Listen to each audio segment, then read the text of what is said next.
আসসালামু আলাইকুম ওয়া রাহমাতুল্লাহি ওয়া বারাকাতুহু। আশা করি ষষ্ঠ শ্রেণীর শিক্ষার্থীরা খুব ভালো আছো। আমি আলহামদুলিল্লাহ ভালো আছি। শিক্ষার্থীরা, আজকে আমরা মূলত তোমাদের বার্ষিক পরীক্ষার জন্য একটি ডমি প্রশ্ন তৈরি করে নিয়ে এসেছি। এটা হচ্ছে ষষ্ঠ শ্রেণী, তোমরা দেখতে পাচ্ছ, সময় হচ্ছে 3 ঘন্টা। বার্ষিক পরীক্ষায় এই ধরনের প্রশ্ন আসতে পারে, অর্থাৎ এই ধরনের ডেমো প্রশ্ন বা এই ধরনের মানবন্টন অনুযায়ী তোমাদের কোশ্চেন করা হতে পারে। সেক্ষেত্রে অবশ্যই তোমরা এই কোশ্চেনের মানবন্টনটা ফলো করবা এবং চূড়ান্ত মানবন্টন আসলে আমরা আবারও তোমাদের এই বিষয়গুলোর আলাদা আলাদা ক্লাস নিব বা পরীক্ষার প্রশ্ন নিয়ে হাজির হব। শিক্ষার্থীরা, এই জন্য অবশ্যই তোমাদেরকে চ্যানেলটিকে সাবস্ক্রাইব করে পাশে থাকা বেল আইকনটি বাজিয়ে দিতে হবে। তো তোমরা দেখতে পাচ্ছ 2024-এর বার্ষিক পরীক্ষার জন্য আমরা গণিত পূর্ণমান 100, বিষয় হচ্ছে দেখো তোমরা গণিত, আর শ্রেণী ষষ্ঠ, সময় 3 ঘন্টা। সো তোমরা দেখতে পাচ্ছ।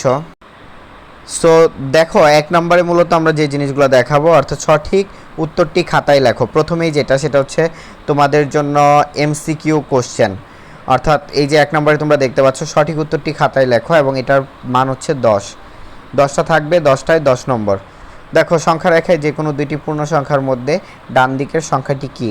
তো এইখানে আরও কিছু আছে, 5 প্লাস ব্র্যাকেটে -5 ইজ ইকুয়াল টু কত, এরকম কয়েকটা প্রশ্ন, 10টা প্রশ্ন তোমরা দেখতে পাচ্ছ। এরকম 10টা প্রশ্নে 10 নম্বর, আমরা এরকম 10টা প্রশ্নে 10 নম্বর রেখেছি। অনেকে আমাদের ভিডিওগুলো কপি করে তারপর হচ্ছে তাদের ইউটিউব চ্যানেল ছেড়ে দেয়, দ্যাটস ওয়াই আমাদের ওয়াটারমার্কগুলো দেখে নিবা। এইগুলোই হচ্ছে আমাদের অরিজিনাল ভিডিও।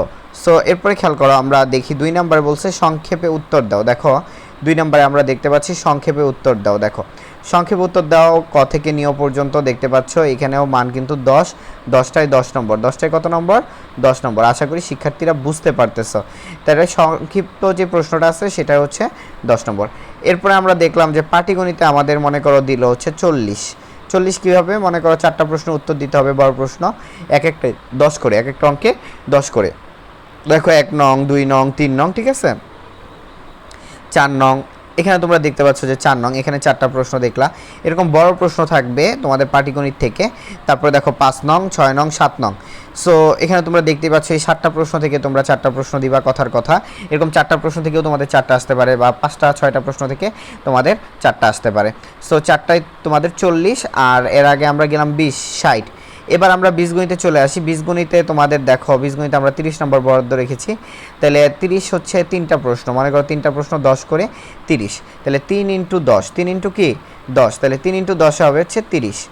3 ইন্টু 10-এ কী হবে? 30 হবে। সো তোমরা দেখতেই পাচ্ছ 3 ইন্টু 10-এ 30 হবে। একটি নির্দিষ্ট দিনে বিভিন্ন শহরের 4টি স্থানের তাপমাত্রা দেখতেই পাচ্ছ যে এখানে বীজগণিতের এক একটা 5 করে, তারপরে এই যে একটা অঙ্ক, ঠিক আছে, এগুলো বইয়ের অঙ্ক মূলত, এই যে যোগ বিয়োগের অঙ্ক। এবং লাস্ট যেটা, সেটা তোমরা দেখতে পাচ্ছ যে আসলে জ্যামিতি থেকে চিত্রসহ সংজ্ঞা দেওয়া, আয়তক্ষেত্র, বর্গ, রম্বস, এগুলো হচ্ছে 5 দুগুণে 10। এরকম করে এই মানবন্টনের তোমাদের কোশ্চেন আসতে পারে। আমি বলছি না এই মানবন্টনই আসবে, এই ধরনের মানবন্টনের কোশ্চেন আসতে পারে। তাই অবশ্যই রানার্স টিচিং হোমের এই মানবন্টন বা ডেমো কোশ্চেনগুলো তোমরা ভালোভাবে দেখে যাও। ইনশাল্লাহ বার্ষিক পরীক্ষায় তোমাদের ফলাফল ভালো হবে। আসসালামু আলাইকুম, সবাই ভালো থাকো।